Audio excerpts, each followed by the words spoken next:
Bueno, pues nada, buenas tardes. Yo soy Blanca, algo que realmente no os importa, porque no soy nadie, al menos en el mundo del organizing, simplemente compañera de Andreas de colectivo y bueno, como tal, por supuesto, pues muy orgullosa de estar aquí con ella, ¿no? Aquí debería estar presentando a alguien de renombre del campo del organizing que pudiera poner realmente desde su trayectoria en valor el trabajo que ahora presenta aquí Andrea, pero lo comentábamos el otro día en el colectivo con las compas, que realmente no hay nadie haciendo el trabajo que está haciendo Andrea y que pudiera presentarle como debería, ¿no? Entonces, bueno, pues me toca aquí estar, pero esto me parece que es una cuestión importante, ¿no? El que Andrea realmente es referente en un campo en el que hay muy poca gente que pudieran haber venido a presentarle, ¿no? Es prácticamente pues único en esto, ¿no? Anécdotas aparte, como parte de la Transicionera, que es uno de los colectivos en los que forma parte y desde donde se ha impulsado y promovido el manual, pues por supuesto muchas de las compañeras que están ahí sentadas, yo creo que ahí sí que las represento al decir que bueno, que estamos muy contentas de que por fin hoy se presente el manual, porque ha sido todo un parto y nada de un parto de humana, sino un parto tipo elefante de gestación de 2 años o 5 en este caso. Entonces, pues bueno, estamos por eso muy contentas. ¿Y por qué ha sido un proceso tan largo, ¿no? Lo contará, supongo, Andrea más en profundidad, pero yo creo que en parte ha sido un trabajo muy artesanal en el que han participado pocas personas, principalmente Andrea, y por lo tanto le ha dedicado pues mucho mimo y mucho cariño, y ha sido un proyecto completamente autogestionado, desde la financiación para hacerlo posible a través de una campaña de goteo que Andrea mismo diseñó, participó, promovió con apoyos, pero en gran parte, ¿no? Y que hizo posible gracias a cerca de 70 personas que financiaron la campaña, como a la propia presentación aquí hoy, que partió de el propio Andreas y que hizo hasta el cartel, ¿no? Entonces, bueno, pues proceso autogestionado y gran trabajo de Andreas en todas las partes, y bueno, y también en segundo lugar, y yo creo que es lo más importante, porque ha compaginado el trabajo del manual con otros trabajos y sobre todo con otros activismos, ¿no? Yo creo que quien conozca a Andreas y el movimiento de la justicia climática, nadie pone en cuestión la enorme contribución que ha hecho el movimiento, ¿no? Y quienes estamos en la Transicionera lo hemos vivido en primera línea, ¿no? Cuando trataba de hablarnos de justicia climática sin saber lo que era, ¿no? No estaba Greta Thunberg en las calles realmente, ni en los parlamentos, no estaba Fridays for Future, no había rebelión por el clima, ni estábamos todavía interpeladas a ninguna rebelión como ya este año estamos instadas a promover, ¿no? Y Andrea ya estaba tratando de meter en nuestras líneas de trabajo eso que llamaba justicia climática, que no sabíamos qué era, ¿no? Pero quien conoce a Andrea sabe que es perseverante cuando está convencido firmemente de algo, y bueno, hoy en día es una de las 2 líneas estratégicas de nuestro colectivo, ¿no? Entonces podéis imaginar la perseverancia en esto, ¿no? Eso es solamente la trayectoria que hemos podido compartir como transicionera, pero son años, no sé si está bien dicho décadas, pero bueno, mucho tiempo de activismo muy activo en movimientos antimilitaristas, LGTBIQ, y bueno, pues todo esto evidentemente ha ido nutriendo la trayectoria de Andrea en organizing y acción directa no violenta, y por tanto pues también ha nutrido el manual, ¿no? Entonces creo que esta trayectoria tan amplia, ¿no? y el éxito realmente de los procesos y de los movimientos en los que ha estado es sin duda la mejor carta de presentación del manual que aquí vamos a conocer.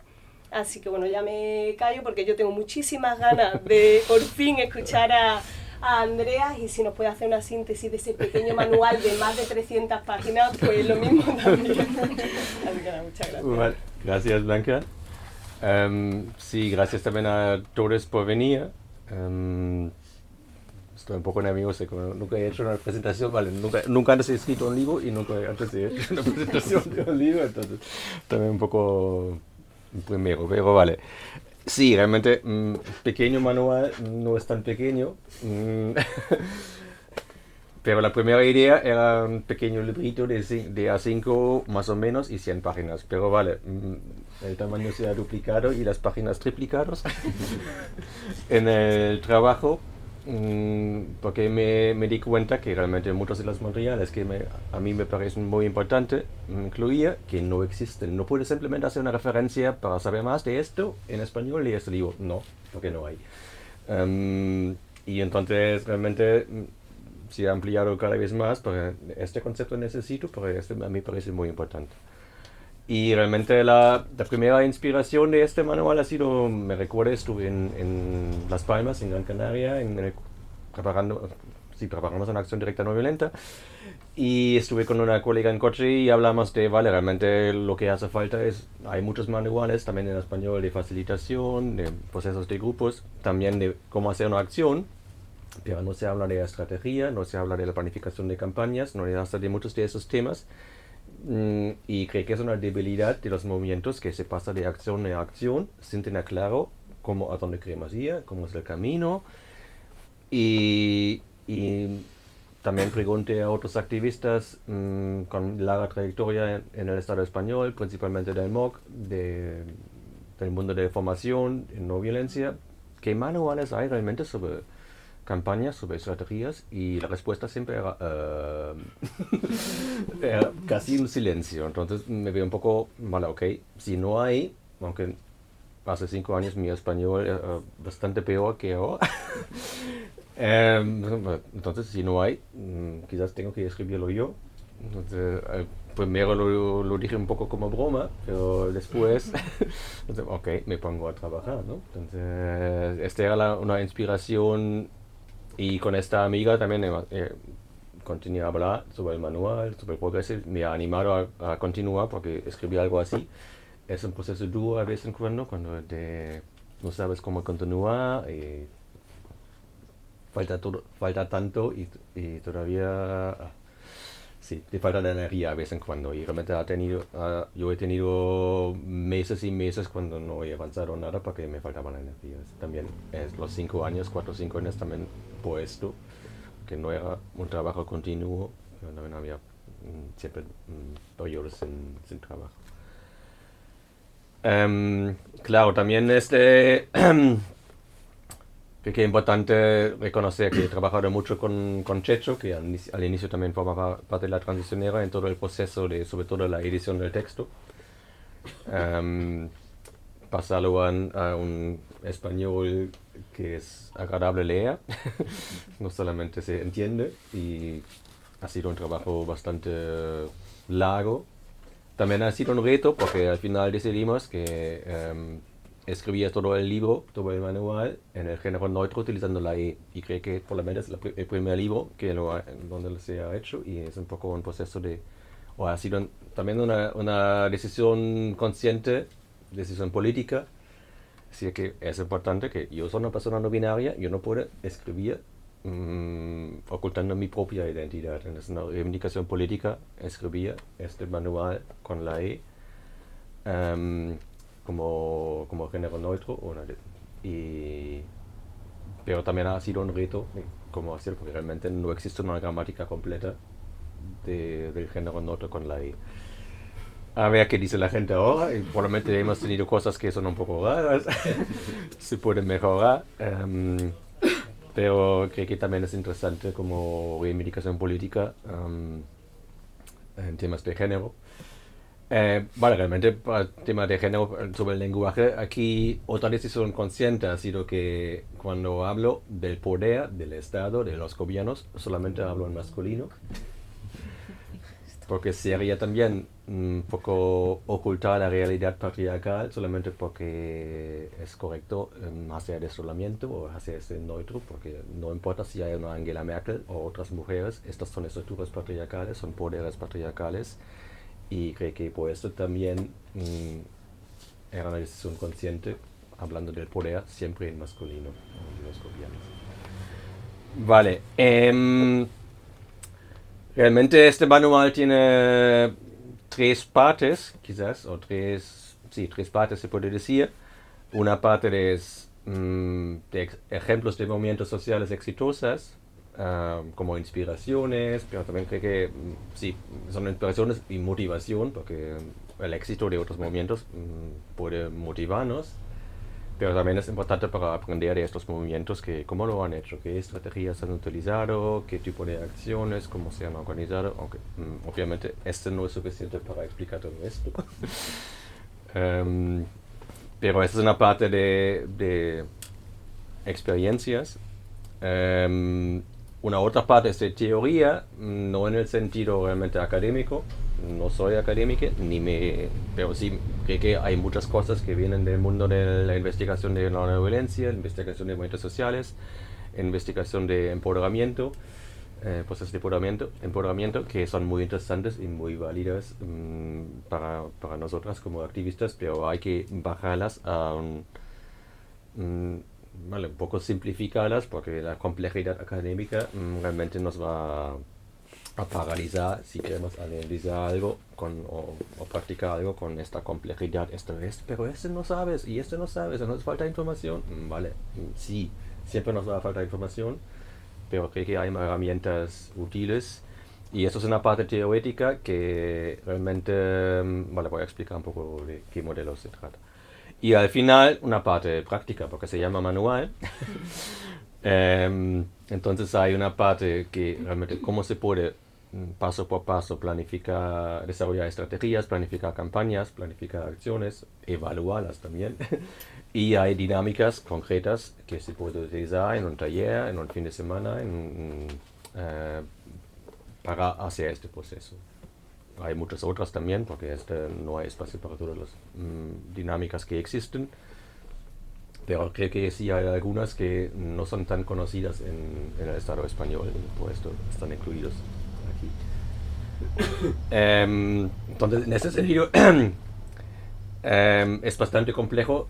No obstante, creo que es correcto decir un pequeño manual, porque hay muchas más cosas que se puede decir, que se puede profundizar. Y entonces no se puede incluir todo en un libro. No sería yo la persona capaz de incluir todo. Tampoco quiero decir que yo lo sé todo. No. Y vale, ahora para un poco explicar, hacer un resumen de 300 páginas, que ni voy a intentar, pero un poco de decir las cosas que a mí me interesan en este manual. Claro, he decidido incluirlas porque creo que también pienso que son cosas importantes, ¿no? De una manera, el manual empieza con ejemplos de 3 movimientos exitosos, que ha sido una selección bastante arbitraria, pero también de afinidad, ¿no? Hablo de un movimiento del Estado español, del movimiento de insumisión, de objeción de conciencia, hasta el final del franquismo, hasta los años 90 más o menos, hasta el fin del servicio militar obligatorio, que creo que sí ha sido un movimiento que ha trabajado de forma muy estratégica, de adaptarse al contexto cambiado.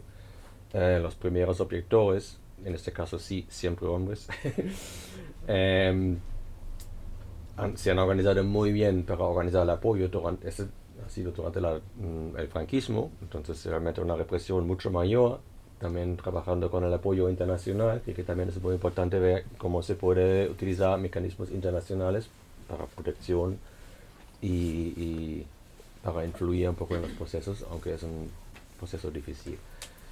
Y cuando después de la transición a un sistema más supuestamente más democrático, un poco más democrático, sí. Y había una ley de objeción de conciencia, esto no nos vale, entonces organizarse ya, ¿vale? No queremos que van a individualmente investigar si tenemos conciencia o no. Entonces vamos a hacer una declaración colectiva, cada persona con el mismo texto, y es una típica acción que se llama acción dilema, porque ¿cómo puede reaccionar el Estado? Puede decir, vale, aceptamos la declaración colectiva, entonces que dice la ley que cada persona individualmente tiene que mostrar que está objetando por razones de conciencia, ya no existe, porque es una declaración colectiva que nada tiene que ver con mi conciencia. Es una plataforma política. O puede rechazarla, entonces se queda muy claro el carácter represivo de esta investigación individual de la conciencia. No hay una manera por parte del Estado de salir de este dilema. Y realmente la reacción ha sido interesante porque al inicio aceptaron creo que 10.000 declaraciones colectivas y luego cambiaron la política y en este momento el movimiento ya estaba preparado para pasar a la insumisión, es decir, vale, no nos importa si nos reconocen o no, vamos a rechazar cualquier servicio, sea militar o sustitutorio. Y se prepararon bastante bien para montar una campaña de apoyo y a la cárcel con mucho apoyo. Y creo que ha sido la campaña de desobediencia más potente en el Estado español y también al nivel mundial la campaña de objeción de conciencia más potente que conozco, ¿no? Y yo conozco bastante el mundo de objeción de conciencia porque yo trabajaba en Londres 12 años en la Internacional de Resistencia a la Guerra sobre temas de objeción de conciencia en el mundo. Es un movimiento de referencia a nivel internacional, este movimiento y esta campaña de insumisión, que sí pasaron cientos y cientos de personas por la cárcel, pero al fin terminaron con el servicio militar obligatorio. Y creo que España es el único país donde podemos decir que el movimiento ha sido un factor importante en el fin del servicio militar obligatorio. Y no solamente la modernización militar, que en Alemania, en Inglaterra, vale, Inglaterra no tuve servicio de militar obligatorio desde mucho tiempo, pero en Francia, en casi todos los países de Europa, el factor más importante han sido realmente los intereses militares de profesionalizar, de modernizar. En España creo que el movimiento ha sido un factor clave en la abolición del servicio militar obligatorio. Por eso también me parece un movimiento de referencia interesante estudiar cómo han trabajado. Que no podemos copiarlo ni en otros países, porque aunque es referente al nivel mundial, no funciona así en otros países porque no hay la misma base. Creo que España tiene la historia de la guerra civil, del franquismo, entonces hay un rechazo del militarismo, vale, ya menos, pero antes había muy potente que en esta historia otros países no tenían, ¿no? Y la construcción de la base social de este movimiento. Pero creo que se puede aprender cosas de la creatividad, de la perseverancia, la construcción de una campaña también de escalada, vale, al primero estamos más o menos legal con objeciones colectivas, gritando la ley, pero todavía no en contra de la ley. Y luego también claramente con una perspectiva de desobediencia, que ha sido siempre la perspectiva principal de este movimiento de objeción de conciencia. Y es algo que ahora en la justicia climática tampoco es un tema muy importante, esta escalada de acciones, de tácticas, aunque es muy diferente, no va a funcionar de la misma manera, pero interesante. Otro movimiento que he incluido es ACT UP, o el movimiento en Estados Unidos, que en los años 80-90 ha respondido a la crisis del VIH y SIDA, en un contexto en este momento en Estados Unidos muy homofóbico. El gobierno de Reagan, que sí, realmente fallecieron miles y miles de personas realmente por la desatención del Estado, ¿no? Y el primero el movimiento era bastante, como conocemos el movimiento LGBT ahora, bastante mainstream, bastante de lobbying, bastante amable,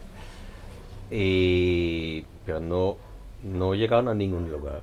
No había dinero para investigación, de dónde viene, no se sabía del virus, no se sabía de nada, no había tratamiento y no había dinero para investigar, ni dinero para atender a las personas con SIDA, ni dinero para campañas de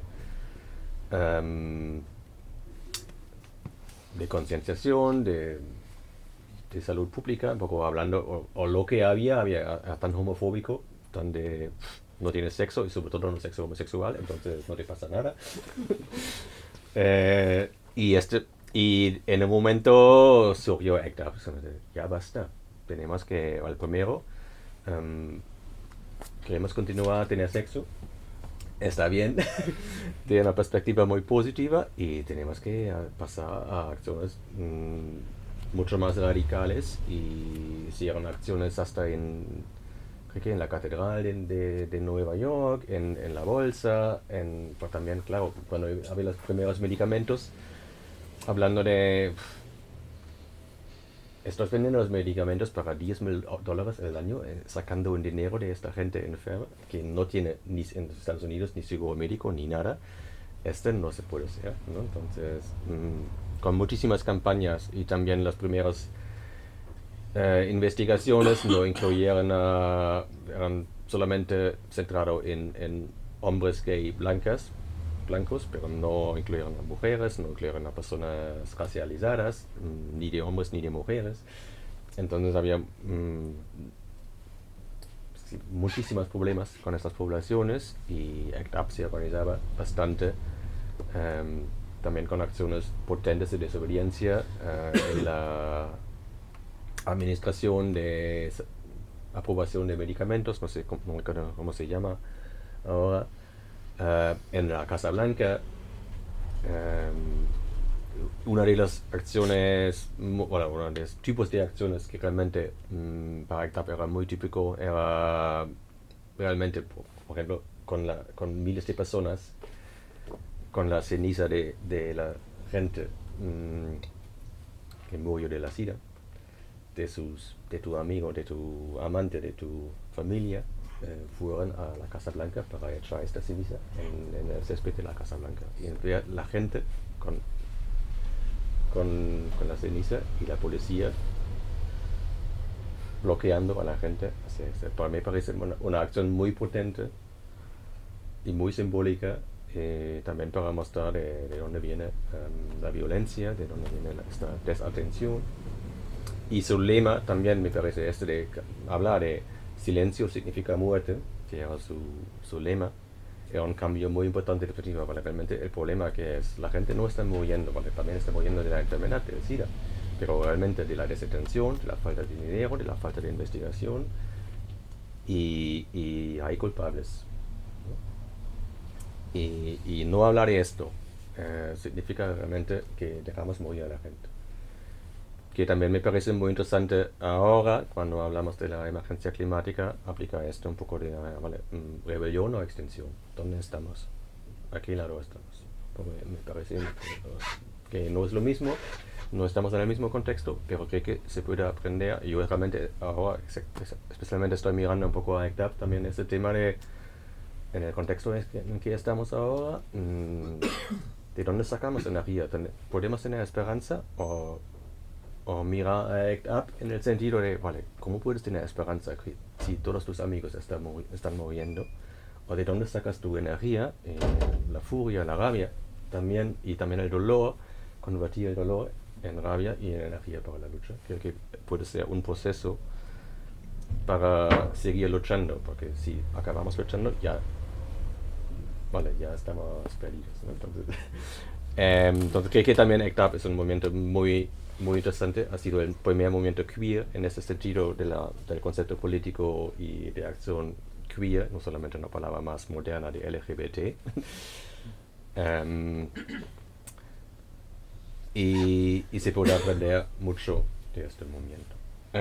Y el último movimiento que he incluido es el movimiento contra la energía nuclear en Alemania. En este momento he participado mucho también cuando yo todavía estaba en Alemania. Sí, yo desde el 92 hasta el 2001 estuve parte de este movimiento, que creo que también es un referente en la lucha antinuclear, al menos en Europa, porque ha logrado mucho. Alemania es un país con el movimiento antinuclear realmente ha cambiado la política del gobierno, aunque hay centrales nucleares, pero en plan de apagar todas, de cerrar todas, y en pocos años se van a hacer la última. Un movimiento que también ha tenido movilizaciones de desobediencia importantísimas, y también ha realmente desarrollado este concepto de hacer acciones de desobediencia basadas en grupos de afinidad, en el consenso, que viene un poco, había mucho intercambio entre Alemania, Estados Unidos, acciones antinucleares, y un aprendizaje entre movimientos a nivel internacional o transnacional. Pero este desarrollo pasamos de la desobediencia un poco caótica a una desobediencia bastante organizada, planificada, de miles de personas. Y la acción que yo he participado más potente, más impresionante, lo que llamas el Castor-Tren, el tren nuclear, con 9.000 personas en 97. Y todo organizado en grupos de afinidad. Vale, no todos los 9.000, pero una masa crítica, posiblemente un tercio, la mitad de la gente organizada y funcionando a través de un consejo de portavoces durante la acción de 2 días y 3 días, tomando decisiones, ¿no? Y creo que este es muy importante para la manera como podemos hacer acciones potentes. También creo que todos esos movimientos no han tenido estas figuras de líderes carismáticos, normalmente hombres, pero se han organizado de forma mucho más desde abajo, desde las comunidades, desde los colectivos locales. Había grandes organizaciones dentro, pero realmente el peso han sido los colectivos como el Salmorejo Rebelde, la Transicionera, o el Cactus o la AFUS o otros colectivos locales realmente de base. Y cooperando se puede construir un momento bastante potente. Vale, estos son unos ejemplos que obviamente también están bastante resumidos aquí, porque cada ejemplo tiene, no sé, 10, 15 páginas. Tampoco es la historia de estos movimientos porque no funciona. Pero creo que es suficiente para un poco entender cómo ha funcionado y también dejarse inspirar de estos movimientos. Luego la parte de teoría. Creo que para mí es importante que cuando tenemos algunas ideas, algunos conceptos, un concepto que siempre me parece muy clave es hablar de poder. ¿Qué es poder? Tener un análisis del poder, cómo funciona el poder en el Estado, cómo funciona, hay otras formas de poder. Y desde la no violencia se habla mucho de un concepto primero que el poder sobre la dominación tiene mucho que ver con, al fin y al cabo, con nuestra obediencia, porque estamos funcionando como quieren funcionamos. Que no es tan fácil desobedecer, es verdad. Tenemos que pagar impuestos, tenemos que ir a trabajar para sostenernos, tenemos que hacer muchísimas cosas, pero lo estamos haciendo. Entonces, ¿qué significa? Y sin que hay ninguna amenaza concreta. Bueno, es difícil mantenerse, pero se podría tomar otras decisiones, se podría organizarse y hacer otras cosas. Entonces, de una manera, cuando pagamos y ya no obedecemos, este poder ya no funciona, ¿no? Que obviamente es mucho más complejo, pero pero esta perspectiva nos da mucho más la posibilidad de cambiar cosas, porque no estamos solamente elementos pequeños y ellos arriba van a decidir y nosotros funcionamos. Vale, esta es muchas veces la realidad, pero podemos cambiar esto, porque realmente el poder viene de nosotras, ¿no? Cuando dejamos de obedecer, cuando nos organizamos de forma diferente. Yo tengo una cita de una anarquista alemana que de hace 100 años, que habla un poco de esto. El Estado es una forma de relacionarse y podemos cambiar el Estado cuando entramos en otras formas de relaciones. Y es un poco esto, ¿no? Cuando nos organizamos de forma diferente y dejamos de obedecer, dejamos de funcionar, solamente con la represión el sistema no puede mantenerse. Ni la peor dictadura, solamente con las armas, con la represión, puede mantenerse. Siempre necesita que la gente realmente obedece. Que el miedo contribuye mucho a esto, a obedecer, es cierto, pero no es el único. Solamente con el miedo tampoco funciona. Hay intereses propios, porque yo quiero un poco de dinero, yo quiero una parte del poder, yo quiero esto, o mi diferencia, todavía yo vivo bien. ¿No? Y hay muchísimas razones y creo que es importante tener esta perspectiva de poder para ver cómo podemos cambiarla. Pero al otro lado veo en muchos movimientos un rechazo de poder. Dicen, no, de este poder sí, a mí no me gusta tener poder sobre otras personas. pero hay otras formas de poder que sí necesitamos. El primero que cada persona necesita una idea de mi propio poder, que yo puedo influir en mi vida. Pero también este es el poder adentro. Vale, este es un concepto que viene de Starhawk, una formadora en Estados Unidos. Otro es el poder cuando trabajamos en forma colectiva, en movimientos, tenemos mucho poder, ¿no? Y el otro es el poder para, porque poder con muchísima gente que no saben qué quieren y cómo lograrlo, falta también algo, ¿no? Entonces, estas tres formas de poder me parecen muy importantes, que no las rechazamos, pero que realmente nos ponemos a trabajar para construir estas formas de poder al nivel del barrio, al nivel del colectivo, pero también al nivel de movimientos sociales mucho más amplios, de la justicia climática, del feminismo o del transfeminismo, del ecotransfeminismo. ¿Qué otras palabras fueron más añadidas? Queer. Queer, sí, obviamente. Sí. Y creo que es importante también pensar cuando trabajamos en ese trabajo, no solamente estamos haciendo concienciación, estamos difundiendo información, pero estamos construyendo estos tipos de poder o no. Porque esto es lo importante, que estamos construyendo poder y esto significa comunidad, esto significa colectivos, el apoyo mutuo, el cuidado, muchísimas cosas que realmente en esta sociedad hace falta mucho. Pero son parte de construir este poder. Sí, otro modelo que, vale, realmente cómo funcionan los movimientos sociales, hay muchísimas teorías y yo no he entrado en mucho debate de movilización de recursos. Hay esta teoría de, ¿cómo se llama? Vale, tampoco importa ahora. En la investigación hay muchísimas teorías de cómo funcionan los movimientos sociales, que todos tienen una parte interesante. Bueno, todos no sé, pero muchos tienen una parte interesante, pero no realmente, al primero son bastante complejas y al otro lado cada falta es para un aspecto, pero no tiene todo. Y un modelo que realmente no viene de la academia, pero viene de un activista, por esto también me interesa, es algo que se llama el Plan de Acción de Movimientos, que viene de Bill Moyer, de Estados Unidos, falleció hace unos 15 años, creo que. Y esta es una gran parte del manual de la parte teórica, porque no existe en español, pues mierda, tengo que saber la traducción o no, no lo he traducido, pero hay una parte que se basa bastante en este concepto del plan de acción de movimientos, que para mí tiene el primero, lo interesante es que tiene una perspectiva bastante larga de movimientos sociales, de décadas muchas veces, ¿no? Cuando pensamos en movimientos sociales, como el feminismo, tiene décadas. Como también los ejemplos que tengo aquí son movimientos, la insumisión, objeción de conciencia de España, de 75, quizás se puede decir, hasta 90 y algo, son 20 años. El movimiento antinuclear de Alemania, de 77 hasta ahora, o lo más importante, hasta Fukushima, que después ya era todo ganado.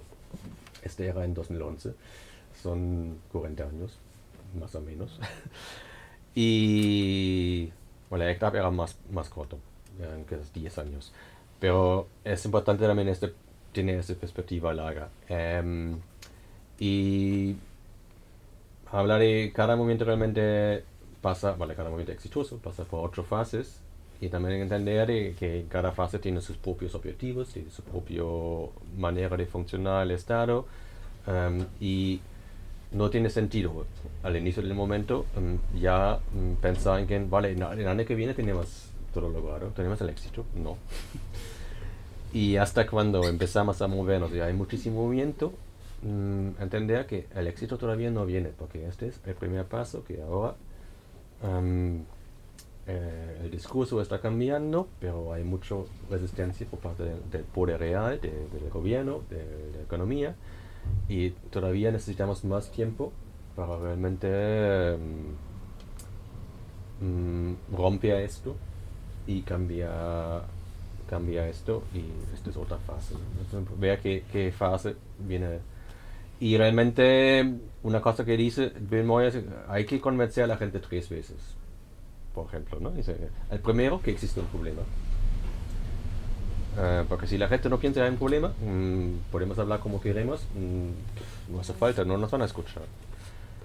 Luego, cuando ya la gente dice, ok, aquí hay un problema, tenemos que... la segunda vez es que las propuestas, las soluciones del gobierno no funcionan, que son parte del problema, ¿no? Que realmente el gobierno es parte del problema o las soluciones que proponen son parte del problema. Esa es la segunda vez.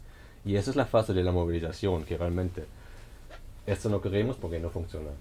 Y luego, y esta es la parte cuando llegamos al punto de realmente ganar, es que nuestras propuestas son las que funcionan. Pero esto viene después. El primero es el no, el primero es hay problema, el segundo es el no, y el tercero es el sí. Las 3 cosas hacen falta, pero no a la vez. ¿Vale? En nuestra mente vamos a tener un sí ya antes, pero el no va a funcionar primero, vamos a ganar primero que el gobierno es una mierda. Y el siguiente paso va a ser, vale, ok, las propuestas que tenéis realmente pueden funcionar, ¿no? Y también me parece muy importante que este no es una fase importante, porque muchas veces hay un rechazo de solamente decir no, y creo que también es importante decir no, ¿no? Es una fase muy importante del movimiento social, de esta fase de decir no. Y no solamente viene con propuestas. Vale, hay mucho más en este modelo que se puede leer ahora en el manual, que también se puede descargar como PDF e imprimir en casa. No hace falta comprarlo si no quieres, ¿no? Realmente la idea con este manual no es hacer dinero. Ok, venderlo también está bien. Para financiar algo de la transición era, ¿no?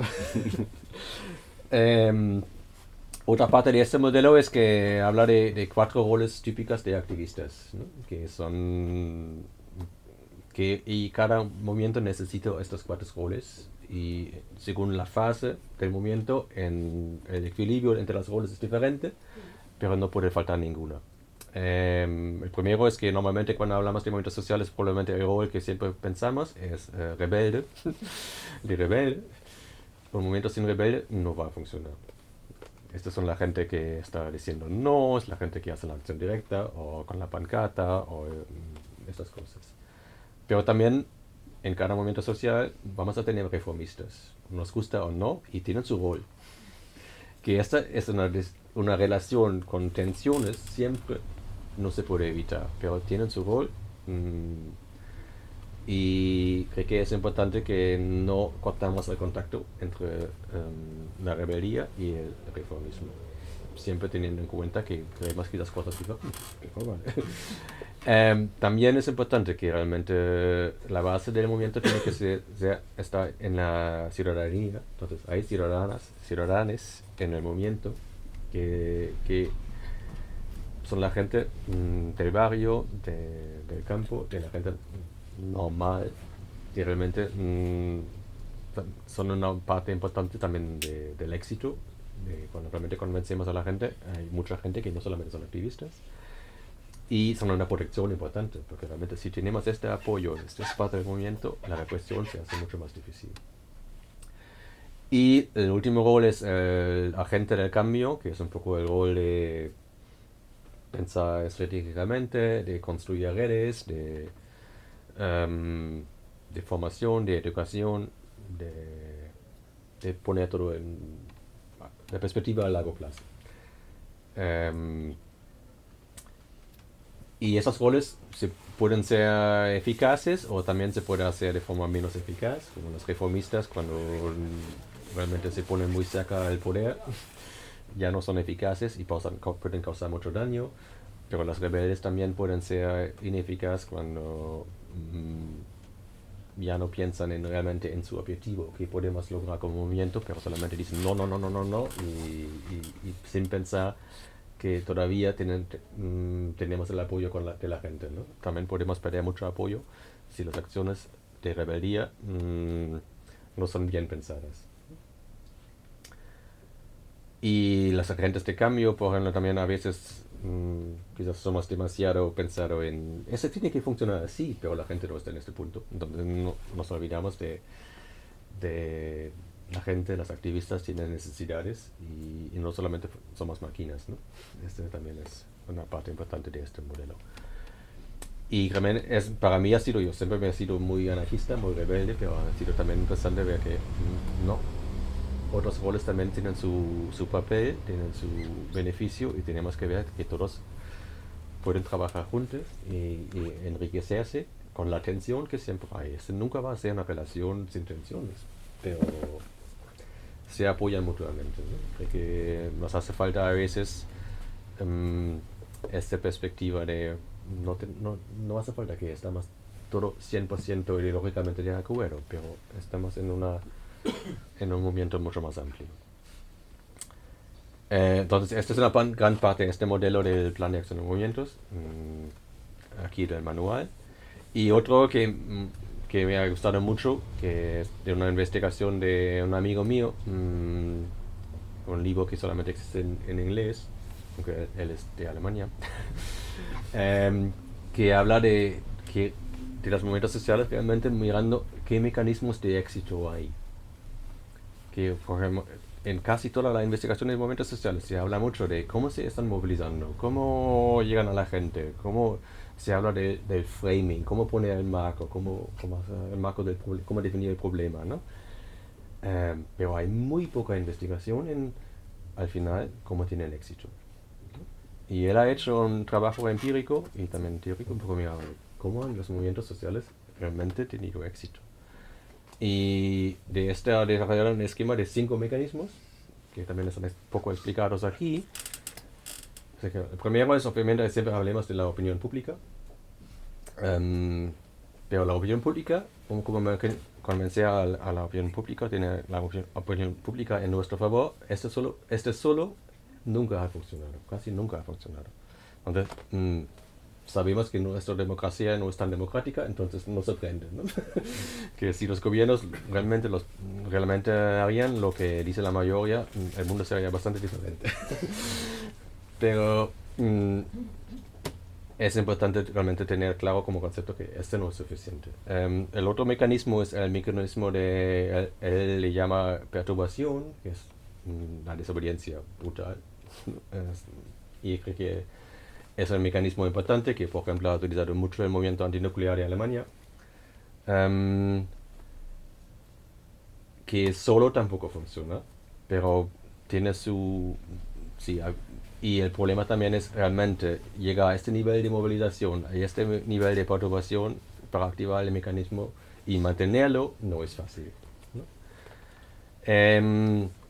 Y muchas veces funciona bien con el mecanismo de la opinión pública.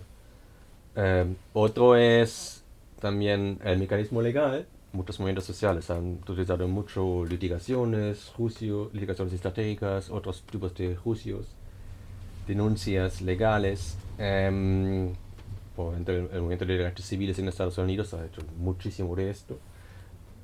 El movimiento antinuclear en Alemania también, muchísimo han retrasado construcciones de centrales nucleares con juicios. En España también creo que hay muchos casos que tienen sus limitaciones, pero también es un mecanismo importante a utilizar. Y sobre todo también cuando volvemos al plan de acción de movimiento, es una parte importante para convencer a la gente que el gobierno es el problema, porque los mecanismos que hay en el sistema no funcionan, ¿no? Entonces también es importante esta relación. Otro mecanismo es el mecanismo internacional. Este también, porque los estados son parte de sistemas internacionales y, por ejemplo, en el movimiento de derechos civiles dicen que en los años 50-60, los años de la década de decolonización de África, esta acusación de racismo a Estados Unidos no era muy bien para desarrollar buenas relaciones de explotación con los países independientes de África. Este mecanismo ha tenido su rol y también lo he visto en mi trabajo en Londres, trabajando con objetores de conciencia en Colombia, en Corea, en Turquía, que este mecanismo de presión internacional vale, no nos interesa, pero realmente si todos los países se están quejando, quizás tenemos que cambiar algo. Y también se habla mucho, el último es también oportunidades de, ¿cómo se llama? Oportunidades de ventajas o de ventanas de reformas, oportunidades políticas, vea que aquí hay una ventana política, ahora se abre esta ventana y utilizarla, ¿no? Y con ese también, no, el mecanismo se llama diferente, el mecanismo realmente es ese del acceso político, que significa de una manera, hay realmente dos aspectos, que es, es decir, sí volver al parlamentarismo, al voto, pero lo interesante es cuando la estabilidad del apoyo a ciertos partidos o a bloques de partidos ya no es tan estable, hay cambios, ¿no? Creo que en España se puede ver muy bien con lo que pasó con la ley de aborto de Calderón y lo apacaron porque era claro que en este momento no tenía ningún riesgo de perder voto a la derecha, pero sí en el centro. Entonces, apacar esta ley no causaba ningún problema en el número de votos, pero seguir con esta ley, sí, ¿no? En este caso, pero muchas veces, si no hay este caso, no tiene mucho éxito pensar en cómo van a cambiar los votos. Y el otro es también el acceso a personas dentro de las administraciones que están en nuestro favor, muchas veces no abiertamente. Y eso es un proceso lento y poco visible, ¿no? Pero también existe, pero es muy difícil reconocer que esto realmente está pasando. Y esos 5 mecanismos también está muy interesante tenerlos en la mente cuando pensamos cómo podemos conseguir el éxito, cómo podemos desarrollar estas estrategias, porque a mí me cansa un poco eso de tenemos que convencer a la gente, educar a la gente, sí, pero esto no es suficiente. Tenemos que desarrollar poder, tenemos que pensar en cómo vamos a por la perturbación, vamos a por esto, cómo combinamos estos mecanismos para realmente tener un impacto, cambiar la política. Sí, creo que estos son los conceptos claves que he utilizado en el libro. También hablando un poco del empoderamiento, pero no voy a hablar demasiado sobre el empoderamiento ahora. Pero el empoderamiento es interesante que realmente, vale, que muchas cosas que hablamos de la facilitación, de construir comunidad, de construir este poder que he hablado antes, están dentro, y que esto también tiene un impacto sobre cómo tenemos que organizarnos en nuestros colectivos para que realmente estamos apoyando estos procesos de empoderamiento a nivel individual y colectivo, ¿no? En la parte más práctica, creo que estos son los últimos 2 capítulos del libro que habla un poco de, basándose en este concepto de existen organizaciones empoderantes, que son realmente organizaciones o colectivos que tienen una estructura interna, una forma de trabajar internamente que está facilitando estos procesos de empoderamiento. Entonces habla un poco de cómo organizarnos, la facilitación de las asambleas, de forma federaciones de organizaciones. También habla un poco del tema de conflictos internos en colectivos. Desafortunadamente la gran mayoría de los colectivos que fracasan por conflictos internos y no por presiones externas. Y la otra parte es las organizaciones empoderadas que realmente tienen la capacidad de hacer uso de este poder que han construido desde dentro. Esa es una perspectiva también del organizing, realmente decir, vale, queremos construir poder, contrapoder, pero ¿cómo lo empleamos, ¿no? Y esta es la parte que se basa en otro concepto más de planificación de campañas de movimientos, que es de unos amigos de Alemania, que se llama la espiral de organizing, que es un concepto de 7 pasos y 7 aspectos. Y habla de los 7 aspectos me parecen interesantes porque muchas veces de nuevo nos olvidamos de muchos de esos aspectos cuando realmente empezamos a trabajar. hablar claro, el primero somos nosotras, un aspecto importante, tomar en cuenta las personas que realmente estamos, con nuestras necesidades, con nuestros deseos, con nuestras debilidades, con todo esto. Nuestra filosofía como colectivo, porque si somos un colectivo anarquista no vamos a desarrollar una estrategia reformista. También es importante tener en claro, aunque quizás analíticamente es lo más que toca, pero no encaja con lo que queremos, ¿no? o quiénes somos. ¿Qué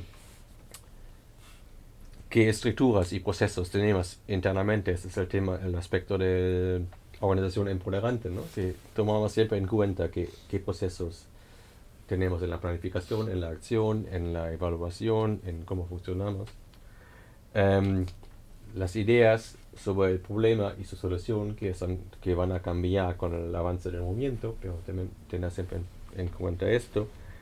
Todo el resto de los colectivos que no somos nosotras, que pueden ser potencialmente aliados o pueden ser oponentes o neutrales, pero todo esto también siempre tomar en cuenta cómo van a reaccionar. Y comunicación, cómo comunicamos internamente, externamente, y recursos, porque la rebelión necesita recursos también. Candados para encadenarse en San Telmo no son baratos y otras cosas que hace falta. Entonces necesitamos recursos y en todos los pasos de la planificación, cuando pensamos cómo desarrollamos la estrategia, también pensar en qué recursos necesitamos. Recursos son dinero, pero también son recursos humanos, no me gusta la palabra, pero un poco de cuánto tiempo tenemos. El tiempo es un recurso. Nuestras capacidades, nuestras habilidades son recursos, ¿no? Pensar en todo esto. Y luego en los 7 pasos hablando de, empezamos, el primer paso es empezar. Luego hacer un buen análisis, que realmente del contexto, que es no académico, pero lo suficientemente profundo para que realmente podamos sacar conclusiones. Es decir, un objetivo que realmente tenemos como objetivo, que puede ser una visión a largo plazo, pero también un objetivo a más corto plazo. Porque es el otro problema que muchas veces tenemos, que sabemos que regimos un mundo sin armas, bien. Pero hay algo entre hoy y el mundo sin armas intermedio, y que definir estos pasos, porque si no, tenemos muy poco que puede ser útil para pensar en una acción, en una estrategia. Entonces, no solamente pensar en algo a 10 o 20 o 100 años, algo más cerca. Que probablemente va a ser reformista, sí, pero cómo lo logramos realmente tiene más impacto sobre si realmente es reformista o no, que el objetivo en sí. Porque si lo hacemos con una campaña de desobediencia, con una campaña antisistema, el Estado va a conceder este objetivo reformista, pero obviamente no vamos a terminar con esto, vamos a ir por lo siguiente, ¿no? Entonces, pero es importante que tener claro algunos pasos intermedios. Claro, después de buen análisis, tener un objetivo, desarrollar una buena estrategia. Muchos colectivos, muchos movimientos pasamos por este paso, completamente pasamos. Objetivo, acción. Vale, sí tenemos objetivo. O visión, que es algo muy a largo plazo, acción, como algo muy pequeño. Y faltan tantos pasos intermedios que pasamos acción y cuando terminamos con la otra acción, pero no hay una conexión entre acciones, no hay una visión, cómo vamos a conseguir un cambio, cómo vamos a tener impacto. Y todo esto es la idea de desarrollar una estrategia que tenga una idea del camino, ¿no? Después la planificación de acciones y después, obviamente, hacer la acción, porque eso es lo más interesante. y evaluación, porque también es importante que de cada paso evaluamos. También la estrategia es un proceso permanente de evaluación y aprendiendo, avanzando. Y se llama espiral porque realmente cuando pasamos por estos 7 pasos, vamos a llegar a otro punto, a otro nivel, y empezamos de nuevo a otro nivel, ¿no? Y hasta el final, a la revolución, no sé dónde, pero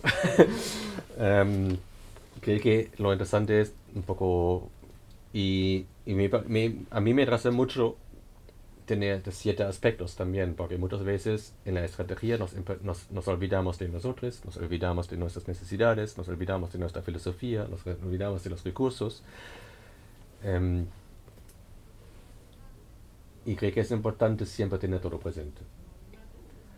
En mi práctica, obviamente, casi nunca hago estos 7 pasos, pero creo que cuando lo has hecho varias veces, al menos un poco, cambia tu forma de pensar, ¿no? Este es creo que lo más importante. Creo que realmente siempre hacer todo muy paso a paso es muy difícil y también puede paralizarte, pues el riesgo cuando analizamos mucho, planificamos mucho, realmente nos paralizamos porque nos falta esta información, nos falta esto y esto no sabemos y entonces no hacemos nunca nada y tampoco es la idea. Hay espacio, necesitamos espacio para acciones espontáneas, que quizás no encajan tanto, necesitamos flexibilidad. Pero creo que practicar más planificación, más estrategia y quizás las primeras veces más los pasos, cambia tu forma de pensar. Y automáticamente, cuando ahora pienso en cosas, pienso de otra manera, ¿no? Quizás es suficiente para todo esto, para estos 7 pasos, como hace estos 7 pasos, hay después dinámicas que se puede utilizar para analizar, que se puede utilizar para planificación, para desarrollo de estrategias, para la planificación de acciones, para la evaluación y sí, cosas bastante prácticas.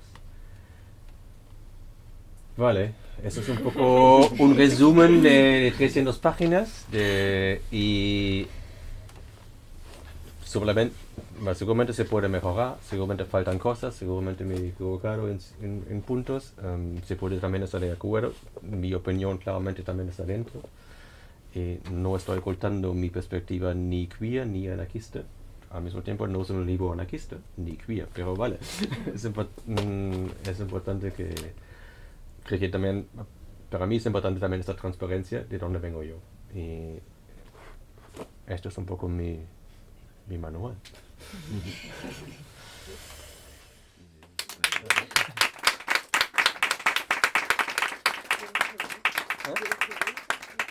Si hay preguntas, claro, si hay preguntas. Comentarios, reflexiones.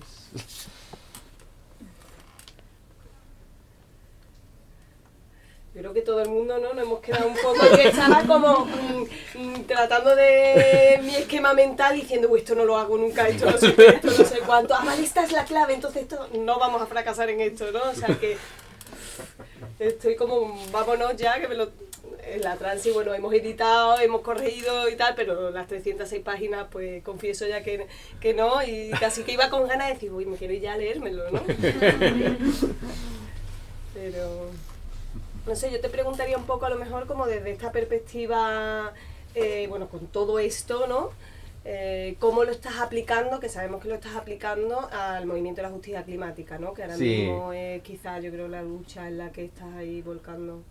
Sí, claro, es un reto, porque aquí el reto que veo es desde mi lectura, también desde mi perspectiva, mi experiencia, es los movimientos los sociales necesitan tiempo y ahora no hay. Y aquí tenemos que hacer procesos que normalmente darán décadas en meses, en semanas, ¿no? Hay un otro libro que no es de mí, que no tengo conmigo, que es en inglés, que se basa también en estos conceptos y habla de... Vale, yo he escrito un artículo un poco de eso, del poder del torbellino, ¿no? Hacer despegar el torbellino. Y me viene una frase de Lenin que habla que a veces hay hay décadas en las que pasan semanas y semanas en las que pasan décadas, ¿no? Y me da un poco de esperanza, que ahora necesitamos realmente estas semanas en las que pasan décadas, porque hemos perdido décadas, pero es un reto, porque realmente, sí, estas semanas, ¿cómo organizamos estas semanas, no? Pero creo que sí, es bastante conocido que yo tengo una propuesta claramente de la desobediencia masiva y de la rebelión por el clima, ¿no? Aquí estamos mis compañeros del Salmorejo Rebelde también. Y realmente la propuesta de rebelión, porque el poder no va a rendirse y el capitalismo necesita la explotación de recursos fósiles y de otros recursos, y entonces necesitamos realmente montar una estrategia de perturbación, este mecanismo de perturbación, pero a tope, y claramente la opinión pública. Lo legal, lo internacional, vale, lo internacional quizás viene un poco, el acceso político también está pasando a veces, porque hay aliados dentro, pero no muy visibles. Pero creo que hace falta muchísima perturbación, y esto es claramente mi postura en este movimiento de desobediencia a tope. Y a ver hasta dónde llegamos este año, en el año de rebelión, ¿no? Pero y cómo nos organizamos también, un poco no hace falta otra ONG grande, pero trabajarlo desde abajo, construir las acciones de forma democrática. Creo que el 7 de octubre hemos trabajado en grupos de afinidad, hemos trabajado no 100% horizontal, pero bastante horizontal. Y creo que es importante ir con estos conceptos, ¿no? Que realmente existe este empoderamiento, que trabajamos con mucha gente, desarrollamos la capacidad de desobediencia, de la acción. Y con esto, ¿no? Es un poco mi perspectiva, que sí también sale de esto, ¿no? Andrea, a ver si me explico. Creo que alguna vez también lo hemos hablado, que muchas veces, o la impresión que me da ahora es que también existen muchos movimientos diferentes, no solo con el clima, sino, bueno, pues el feminismo obviamente, que tiene mucha fuerza, pero también hay gente luchando por la vivienda, gente luchando por distintas luchas, ¿no? Y alguna vez creo que ha hablado de la posibilidad de que el movimiento por la justicia climática fuera un movimiento que aglutine, pero que tampoco robe, digamos, Sí. a esos otros movimientos. ¿Cómo ves tú el tema ese de aglutinar las luchas, o el tema del turismo también, por Sí. ejemplo? ¿Cómo Vale, creo que sí. Para mí, yo claramente, mi perspectiva de justicia climática es construir un movimiento de movimientos, ¿no? Porque, y hablamos de justicia climática exactamente por esto, ¿no? Porque no hay una solución sin justicia, ¿no? Que es justicia global, justicia social, justicia medioambiental, ¿no? En todos estos niveles necesitamos justicia, y incluye el movimiento feminista, incluye el movimiento por la vivienda, el turismo y el colapso del clima obviamente son muy relacionados, pero también el turismo y la destrucción de nuestras comunidades, y necesitamos comunidades para construir movimiento, y hay muchísimas relaciones, ¿no? Y el tema migración también está muy relacionado, y creo que un problema del ecologismo, o también del movimiento hasta ahora por el cambio en contra del cambio climático, no por el cambio climático, ha sido un poco muy ecologista y ignorando las necesidades inmediatas de la gente, y el colapso del capitalismo que ya vivimos desde la crisis de 2008, que nunca ha terminado. Significa que cada vez más gente tiene necesidades inmediatas, y como movimiento tenemos que también responder a esto. Y por esto creo que un movimiento por la justicia climática tiene que relacionarse con temas de vivienda, con temas de supervivencia, realmente, cómo vivir sin ingresos, sin trabajo. Al mismo tiempo, el sistema de trabajo que tenemos está roto, no va a volver. El estado de bienestar está roto, no va a volver. buscar otras soluciones, ¿no? Pero creo que ya no podemos decir, hacemos un poco de ecologismo, hacemos un poco de esto, hacemos un poco de esto, porque el sistema está roto. Y la justicia climática creo que tiene la capacidad o tiene el potencial de aglutinar esas luchas porque realmente tiene una perspectiva muy amplia. Al mismo tiempo, hace falta también que apoyamos a otros movimientos, porque la interseccionalidad que hace falta en este movimiento es un apoyo mutuo, ¿no? Y no es de, vale, todos van a apoyar la lucha por el tema del clima. No. Si esto es relacionado con el tema del feminismo, tenemos que apoyar la lucha feminista, la lucha queer por el clima, ¿no? Tenemos que apoyar la lucha de migrantes, tenemos que apoyar muchas otras luchas, porque hay relaciones entre las luchas, que no siempre podemos al mismo tiempo hacer todo, pero o es un apoyo mutuo, una interseccionalidad real, o no va a funcionar. Estamos teniendo mucho que ya vamos todos, esta es la lucha más importante, no existe una lucha más importante. Creo que yo veo en el discurso de justicia climática el potencial de aglutinar las luchas, aceptando que distintas personas tienen distintas prioridades, ¿no? Claro, el problema, yo acabo de llegar, así que no sé si habéis hablado del tema, pero es que yo vengo de otra revolución.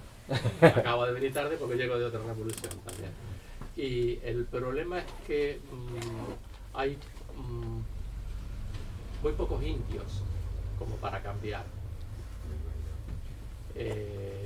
Indios me refiero que son jefes, ya directamente creo que no hay ninguno, pero indios somos muy pocos. En la otra reunión éramos 7 y nunca he contado, aquí somos 16, nunca he contado que lleguen a más de 30 o 40. Con lo cual, en una población particularmente, no digo ya la de Sevilla, que son 700.000 habitantes, ni de Andalucía, que son casi 7 millones, si no me equivoco, con tan poco indio, poca guerra se puede hacer. Y además teniendo en cuenta que los indios nos cambiamos de chaqueta y nos vamos a otra batalla. O sea que estamos, es lo que tú dices, hay una interacción, no puede estar primero el ecologismo y luego el feminismo, primero el feminismo y luego el ecologismo, o la turistificación o la gentrificación, ¿no? Sí. ¿Qué es lo que te has planteado tú que... Vale, creo que en muchos colectivos falta mucho construir comunidad, ¿no? Porque la gente al final creemos que trabajan, pero no hay un apoyo mutuo, no se toman en serio sus necesidades y todas otras cosas, ¿no? Y claro, nos quemamos. Y también hace falta en muchos colectivos tomar conciencia de las dinámicas de poder que hay dentro del colectivo, ¿no? He dicho antes que la gran mayoría de los colectivos que conozco yo fracasan por los conflictos internos y no por la presión externa. Y esto es claro, hemos crecido todos en un sistema patriarcal, heteronormativo y racista y todo esto, y está dentro, ¿no? Y yo también en mis primeros años en Sevilla he estado en la plataforma contra el fracking, la plataforma TTIP también, de la vieja izquierda te hace sufrir. y creo que tenemos que cambiar en muchos casos la forma en la que estamos trabajando, porque realmente construir otra forma de relacionarnos, de comunidad, de vivir. Creo que para mí lo interesante de la transición era que también estamos construyendo un proyecto no de convivencia en un sitio, pero de una perspectiva de vida a largo plazo, ¿no? Y creo que este es importante, que pensamos también en esto, que tenemos que vivir todos, sostenernos y o nos vendemos al sistema, que es una postura que hacen mucha gente, porque no ven otras soluciones, o tenemos que buscar otras maneras de apoyarnos, de sostenernos, de hacer las cosas. Y el otro es de que también he comentado, ignorar las necesidades inmediatas, que está muy relacionado, ¿no? Porque mientras las necesidades inmediatas están cubiertas por padres, por familia, por el sistema, bien, pero si no, tengo que buscar dónde viene la comida de mañana, cómo puedo pagar mi mi alquiler, y aunque me molesta la gentrificación, si no sé cómo pagar mi alquiler al fin del mes y cómo poner comida encima de la mesa, probablemente no voy a tener la energía para luchar contra la gentrificación. Y quizás tengo que alquilar una habitación a través de Airbnb, aunque sé que realmente este me causa daño a mi barrio, ¿no? Entonces hay muchas cosas que... vale, también hay mucha indiferencia y muchas cosas, pero también hay muchas veces que pensamos que no tenemos otras soluciones porque realmente nos quedamos solas con nuestros problemas de supervivencia en los colectivos que estamos formando. No se habla de esto, no se habla de nuestra precariedad, no se habla de cómo construimos realmente este apoyo mutuo. Entonces, cuando ya no sé cómo mantenerme, me voy del colectivo porque entro en tantas contradicciones que mejor me voy, ¿no? Y creo que es un problema grave que tenemos, que hablamos mucho de colectivo, de comunidad, pero a nivel de la supervivencia nos quedamos solas. Sí, eso tiene un nombre y se llama indefensión aprendida. Sí. Sí, es así, vamos, no lo he inventado yo, no lo he sacado de la manga, lo he leído, porque se lee. Y claro, por eso te decía, ¿cuál es la estrategia? ¿Cómo haces para sumar más gente, no? Es la gran comedura de coco que tenemos todos los que estamos en los movimientos sociales. El primero es también, vale, un concepto de... Eso también se basa mucho, pero una parte también en del organizing de Saul Alinsky, y es un poco de partir de dónde está la gente, ¿no? Es de tomar en serio las necesidades, que lo he dicho, ¿no?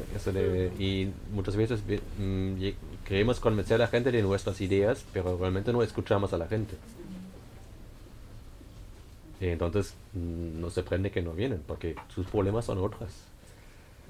O piensan que sus problemas son otras. No siempre lo que ven como problema realmente es el problema. Pero es de dónde parten. Entonces, aquí tenemos también un poco conectar con de dónde vienen sus problemas.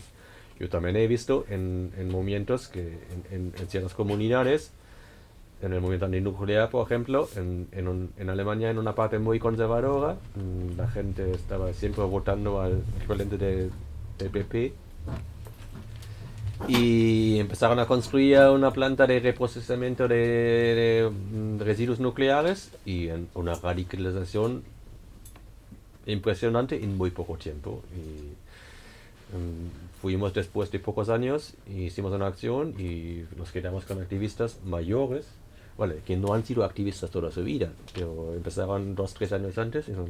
Y a lo más normal, tenemos que ir a la comisaría para esperar a gente que van a salir en poco tiempo, una radicalización que no se puede imaginarse. Cuando ves a esta gente, estos tienen que ser activistas de toda su vida, pero no. 2 años antes votaron al PP, ¿no? Y creo que cuando te toca, puedes cambiar rápidamente a veces. Sí, ¿no? Cerramos. Sí, no hay... Lo único, si os habéis quedado con ganas de más, aparte de descargar o adquirir el libro o avasallarle que está siempre en el Pumarejo, en el Hombrete o lo que sea,